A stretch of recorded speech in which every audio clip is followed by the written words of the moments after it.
And now we focus on especially this kind of technology. And we're really glad to have one of the thought leaders in this field here with us. Trent McConaghy is a researcher in blockchain technology, but also artificial intelligence now since 20 years. And he used to work back in the 90s for the Canadian Department of National Defense. He earned a PhD in electrical engineering, and he's also a computer scientist. And he's not only a theorist, a researcher, but he's also very practical, as he already founded 3 startups. One is called Ascribe, where he implements the blockchain into the ownership of artwork. Then BigchainDB, and his latest brainchild, the Ocean Protocol. I really suggest to have a look at that, because it's really provocative, and it will definitely make a difference. And yeah, Trent has this ability to see the vision, not only what is here right now, but rather really looking into the future that we all need to build towards to. And this is what he's going to share with us. Yeah, asking ourselves, what do these technologies do for our society, and how are they going to influence our lives? And having said that, I'm very proud to introduce Trent McConaghy to the stage. And this is your applause, Trent. Thank you. Hello, everyone. It's really a pleasure to be here, and I'm just going to get my handy-dandy control here. Thank you for having me, and thank you for the opportunity to present in front of you one possible vision of the future. So the title, as you see, is Nature 2.0, The Cradle of Civilization Gets an Upgrade. And you're probably asking, I've never seen those words together before. What could this possibly mean? And, well, let me share with you. Let's get started. In the 90s, there was this old joke that on the internet, no one knows you're a dog. That's been updated in the last few years to an already getting old joke. On the Internet of Things, nobody knows you're a toaster. And, you know, this is fun, but if you think about it, labels really matter, right? And if we fast forward to some upcoming technologies, what do you label this thing? It kind of looks like a robot, kind of looks like a plant. The creator actually called it plantoid. What is it, though, right? Or how about this? A forest, but not just any forest. A forest that owns itself. You might also think that's maybe a bit crazy or future sci-fi. In fact, it's actually getting developed by researchers here in Berlin as we speak, something called TerraZero. But we don't have to stop at just forests. What about a wind farm that owns itself, right? And solar farms, and power generation facilities in general, and sinks. What would that mean with respect to energy? Can that redefine our relationship with energy? And a more broad question that we should all be asking, right? How can we transition from a mentality of scarcity, zero-sum game, I win, you lose, to one of abundance, a positive-sum game, everybody can win? I mean, we have so many technologies moving forward that can promise a lot more efficiency and new societies. So how can we go from that transition? So let's take those as questions, and I'm going to give a series of sort of building blocks towards this possible vision towards Nature 2.0. But of course, a great starting point is Nature 1.0. Let's take a tree. A tree is a very local sort of thing, right? It's taking in nutrients from the soil. It's taking in rain and other moisture from the air. CO2, of course, so this is actually very important in the energy ecosystem. It's taking in sun as well, right? It's a really great solar collector, highly efficient too. We strive as humans to get nearly as efficient as trees. And it's in symbiosis with its environment, right? With the squirrels, with the owls, with the earthworms, and so on, right? And it's kind of amazing, right? Trees, they don't have an identity. They don't know who they are. They don't care. They don't have ownership, per se. They don't have an idea of scarcity. They don't have an idea of money or value. They just are. They're self-sustaining. You chop off a branch, another one will go back. They spread, right? Their seeds spread in the wind and so on. And even more than just self-sustaining, they're actually anti-fragile. If you kick them, they get stronger. That's the very essence of anti-fragility. So not just about resilience, but actually getting stronger when you're down. And it's not just trees, right? We can go to ever and ever higher levels of integration, starting with the flora and fauna, from beasts all the way to larger and larger ecosystems, right? Each ecosystem just is. It's there. Each ecosystem is self-sustaining. Each ecosystem is anti-fragile, getting stronger when shoved and pushed. And if you go to the very, very largest ecosystem, that is our planet, Mother Earth. And what this means, we as a civilization, as humans and the ecosystem around us, we are living on this cradle of civilization. It sustains us. Without it, we have nothing. That's nature. Yet, we're falling short. We have scarcity, right? We're competing with each other in places we don't necessarily need to be. We don't have abundance when we could. So the question is, in today's day and age, does tech have anything to say about this? And that's what I'm going to talk a bit about next, drawing on my experiences in the world of AI and in the world of blockchain. Let's start with blockchain. So there's a whole bunch of different ways to frame it, a whole bunch of building block technologies below, and I'm going to give you guys a bit of a sampling to kind of see a few different perspectives and how this might lead to this overall vision. First, the most mundane, the most practical, it's simply a data structure, a chain of blocks, where a block is simply a list of transactions, a transaction where you can issue an asset, create an asset, saying, here's some Bitcoin, or here's some Ether, or here's some energy tokens, right? As well as a transfer, so going from person A to person B. And that is really the essence of blockchains. You have these transfers from A to B, from person 1 to person 2, or machine 1 to 2, and they're digitally signed. They're super, super, super secure. And then basically what you do, once you have those lists of transactions, those blocks, you simply link them together in a super secure way. That is one definition of blockchain. And it's probably, the most mundane, but it unlocks a whole bunch of other bigger picture definitions. A slightly bigger picture one, still very sort of techy, is a database with blue ocean benefits. And I'll start with database. Databases as in Oracle databases, the house that Larry Ellison built and so on. A database is simply a way to store data. It's software running on a file system, running on an overall OS.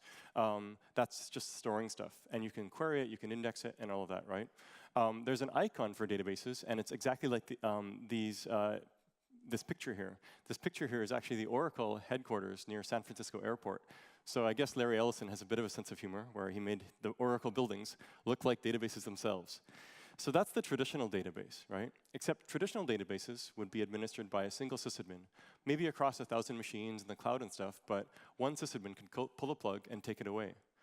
But you can say a blockchain is actually a database too, except it's a new type, a blue ocean type of database that gives new characteristics. It's decentralized. No single entity owns or controls it. It's immutable. Once you've written into it, it's there for good. And it has assets. So you essentially own something that's on the blockchain if you have the private key. And this can actually be something digital or financial, or even pointing to something physical through digital twin type identities. Let's go to higher levels yet.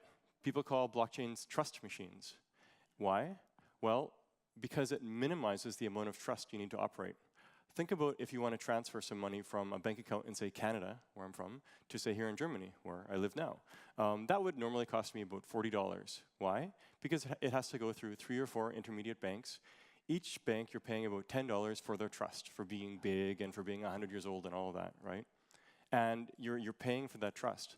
Imagine if you could have something that is even more trustworthy, more secure, but only costs pennies to transfer. That's what blockchains enable, because it's actually leveraging technology in a new way, cryptography, building blocks, etc. So trust machines minimize the trust needed to operate. What this does is it allows larger organizations to emerge without having humans in the middle. Nick Szabos, one of the originators of the concepts like smart contracts, calls it more social scalability, and he's right. So trust machines. We also see overall there's this emerging decentralized stack, not just decentralized databases, not just decentralized processing like smart contracts, but also storage and stores of value, high performance compute, and so on, right? So there's overall blockchain isn't just one magical monolith, it's actually a whole bunch of things together. Just like in the past, we've had stacks for the cloud, stacks for the desktop, and so on. We actually have an emerging compute stack for blockchain. Now, where things start to get really interesting in terms of blockchain and interestingness is the things I described so far are sort of like pieces, facets. But if you had to ask me, one of the most important things of all, characteristics, is that blockchains are incentive machines. You can get people to do stuff with them. How? Well, if they do that thing you want, then you pay them with tokens. Magic internet money, some people call it. Right? So Bitcoin, for example, right? It's this network that's running out there, several thousand nodes, and it's just running, but it has the definition of value. Its definition of value is security. How hard is it to unroll its list of transactions? And it says, the more secure I am, the more, if people add to my security, I'm going to pay them Bitcoins. It defines security as hash rate, and that, in turn, is actually proportional to electricity. So Bitcoin actually is implicitly maximizing electricity. How well is this working as an incentive for Bitcoin? It's actually going to be using more electricity than all of USA by next year, right? Mid-next year. Now you might think, oh, that's terrible, that's terrible. Well, I agree, that part is terrible, but it points to the power of blockchains as incentive machines. And the Bitcoin technology is 10 years old, so modern blockchain technology is much more efficient. So please don't throw the baby out with the bathwater. Blockchains these days are much more efficient. But what I'm pointing to here is the absolute power that incentives have, right? We have this thing out there that is using more electricity than most small countries on the basis of simply tokens, paying people to pay money. You can extend this. You can think of Bitcoin itself as a public utility network, as this service that's out there for humanity as sort of a store of value or a digital cash, right? So just like we have waterworks as networks and electric grids as networks, now we have ones that are more information-centric, right? We had the original internet. But what about things above? And that's basically what Bitcoin is. And these networks, of course, are self-sustaining. They're really, really hard to kill. To kill Bitcoin, you'd actually have to take out every single one of those 6,000 nodes. And there's always going to be a handful of 10 people, or maybe 10,000, that will take those to their grave, right? So it means that they're very anti-fragile, too. If every time there's an attack on Bitcoin, if someone actually manages to attack it, other people will come in and fix those bugs. So every single attack makes it stronger and stronger. This isn't going to end just with IT networks. These networks can extend towards energy. And you'll see there are startups today and otherwise going for public utility networks in an actual energy setting, right? The work that I'm doing with Ocean can be viewed as that too. It's really a public utility network for data itself, for buying and selling data towards a global data commons. Let's keep going, higher levels for how to frame blockchain. There's this concept of a decentralized autonomous organization, or DAO. And what it is, it's a computational process that's running autonomously on decentralized infrastructure, which means you can't pull the plug, not Bezos, not anyone. And it's got resource manipulation. It's got its own wallet. It can hold Bitcoins, Ether, whatever, right? Another way to frame this is it's code that can own stuff. Think computer virus that's benevolent, right? So this is a very powerful concept, right? It's kind of running around there and so on. And you can think of Bitcoin as a DAO or Ethereum, but the things running on top too, the different applications running on top. These are basically these smart contracts or processes that are just out there and running, right? In fact, some people, such as Ralph Merkle, a very famous cryptographer and nanoscientist, has called them life forms, right? To quote Ralph, Bitcoin is a new form of life. It lives and breathes on the internet. It lives because it can pay people to keep it alive. It lives because it performs a useful service that people will pay it to perform. It can't be stopped. It can't even be interrupted. If nuclear war destroyed half our planet, it would continue to live uncorrupted. We have new life forms on the internet. So that's blockchain. There's a whole bunch of ways to frame it, from lower levels, super mundane, to higher levels. I'm going to do the same thing for AI now to sort of seed your minds about how to think about this. And then you'll see when we combine those, when we combine AI and blockchain, that combination is explosive. AI. So the original definitions of AI, as conceived by Alan Turing, is essentially to replicate human cognitive behavior, to basically mimic what a human does. And it's best exemplified by the Turing test, trying to decide whether someone behind a wall is a human or a computer as they pass messages back and forth. But we found in practical settings, there's better definitions. One of them is being able to do tasks that only a human could previously do. So this is an example of an antenna that was evolved by friends of mine at NASA. It actually outperforms all human-designed antennas, and it's basically a bent paperclip. Or another definition, being able to do a task at a speed, accuracy, or capacity not possible by a human. An example, we've got chips out there that are 1 billion, 10 billion transistors. They're designed by a team of 10 or 30 humans in a span of 2 or 3 months. How is that possible? AI. This is work that I did myself too for many, many years, basically using AI to help drive Moore's law. You can also frame it very mundane. It's simply a set of tools like classification, regression, knowledge extraction, optimization, creative design, all of this. And the image here is simply taking some raw data and creating a decision tree out of it to better understand it. This is also work I did about 10 years ago. Going more general, there's a subfield of AI called Artificial General Intelligence, AGI. And it's really about embodied agents, whether they're robots running around in the physical world or in a simulated virtual world. And this is a very young field. It's not that far yet, but it has some very strong ideas about where the world could go. So now let's combine these, AI and blockchain, especially in something that I call AI DAOs, Artificial Intelligent Decentralized Autonomous Organizations. What is that? Well, it's an AI running on a decentralized processing substrate, especially an AGI agent, or it's simply a DAO running with AI algorithms. Here's a very simple example for you, the art DAO, I call it. Take an AI art engine that generates art, such as that art in the backdrop here, to generate an image. You can use genetic programming, which is survival of the fittest for computer programming, or deep learning. It's a more modern riff on neural networks, right? So this thing gets generated by this on this DAO, and then that DAO simply sells it, right? Just like CryptoKitties, et cetera. It sells it for crypto, right? Making some Ether or Bitcoin, and then it repeats. And here's the thing, right? Let's say it costs $1 of compute power to generate this thing. It sells it for $10, right? And then it creates 10 more, makes $100, and then sells those, 1,000, 10,000. We could end up with the world's first AI millionaire, right? And amazingly, right, this is just a start. This is a very static idea. This is possible with today's technology.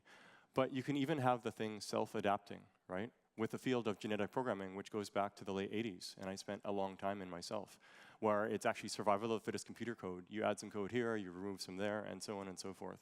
And most of the mutations will be complete garbage, but every now and then, one will get better, and that's the one that will survive, just like evolution itself. How does this work? Well, you can have AI at the very center with a whole bunch of token holders around. That's one architecture. You can have AI at the edges with some very, very dumb clearing mechanism in the center, right? Or you can basically have a whole sort of swarm of really, really dumb AI agents, and they're all talking to each other, and you have emergent intelligence. This is very much like the ant calling optimizations going back also 20 years and gaining ground in a lot of applications now, like internet routing. There's a whole bunch of ways you can make AI DAOs. You start with a DAO, you add AI. Or you start with AI, you put it on a decentralized substrate. Or you start with software as a service, which is basically some company running something. You turn that into a DAO, which is basically giving the same service, and then you add AI. Or you can even take a physical service and turn it into an AI DAO as well. So these things don't need to live just on networks. They can actually have bodies attached. These things can have personhood too. Why? Well, start with a corporation, which has personhood, right? And then automate that corporation into an AI DAO, just like the folks with the DAO did, out of Zug, Switzerland, for example, where you don't need humans attached. And guess what? You're done. You have an AI with rights, and you can't pull the plug. Easy peasy. We don't need legislation to change. It's actually possible today. So I've talked about a few things, right? I've talked about nature, sustainability, AI, blockchain, AI DAOs. How does this all unify? The quick answer is AI DAOs to the moon. What does that mean? Well, we've talked about self-driving cars in the past. Well, what if these cars owned themselves. Every single car was its own agent that had its own wallet. If it had to get repaired, it would go to the shop, et cetera, et cetera. This is possible, right? So we would have self-driving, self-owning cars interacting with the ecosystem around it. Same thing with trucks, of course. And by the way, these are already in production, running in the USA, right? We don't have to stop with the cars and trucks. The roads themselves can be self-owning, right? How are roads built? Well, it's by taking in taxes, the government building it, and then deploying that capital, the pooling of this. So we can also pool capital into a DAO that basically buys itself off over time. Self-owning roads. Self-owning wind farms, right? This is where we can head. Self-owning power grids. We talk about changing the incentives to be carbon neutral. That's a great objective function for a blockchain, right? Self-owning grids. This is possible with today's technology. In fact, some examples from before, I mentioned Terra Zero, the self-owning forest. These experiments are happening as we speak. This is an example of nature bonding with the machines. You can go the other direction too. You can take a machine and make it more nature-like, such as Plantoid, like I talked before. It literally relies on humans to come along and make copies of it, but it incentivizes them because it gives them tokens to do so. And of course, we can have ever higher levels of integration. We can start with the beasts, the tiers, as German, at the lowest level, to higher and higher ecosystems, the roads, the power grids, to swarms of these things together, right? Connected, of course, with IoT, machine-to-machine, all that sort of thing, right? Guess what? Each of these cars doesn't need an identity, doesn't need ownership. It doesn't have a concept of scarcity. It doesn't have a concept of money even. It just is. Self-sustaining, anti-fragile. And we go to higher levels too, right? The swarms, et cetera. They don't have identity, ownership, scarcity, or money. They just are. Self-sustaining, anti-fragile. This is Nature 2.0. It's biology and machines in symbiosis, simply providing towards abundance. Together, it's an upgrade to this cradle of civilization that we call nature. So to conclude, in Nature 2.0, no one knows you're a forest. In Nature 2.0, no one knows you're a grid. You just are, while you simply provide. Nature is the cradle of civilization. Nature 1.0 is seeds and soil. Nature 2.0 adds silicon and steel, AI, blockchain, IoT, towards abundance. Thank you.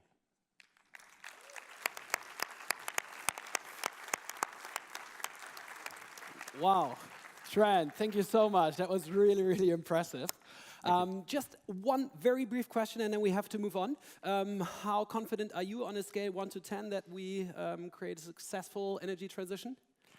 So to me, energy transition is a part of a context of an overall global change, and I see it as inevitable because largely of the incentives of blockchains. That's actually powering through everything, and it will happen here too. So in 1 to 10, super confident 10. 10? Woohoo! Trent, you're my man. Okay, thank you very much. Trent McConaghy.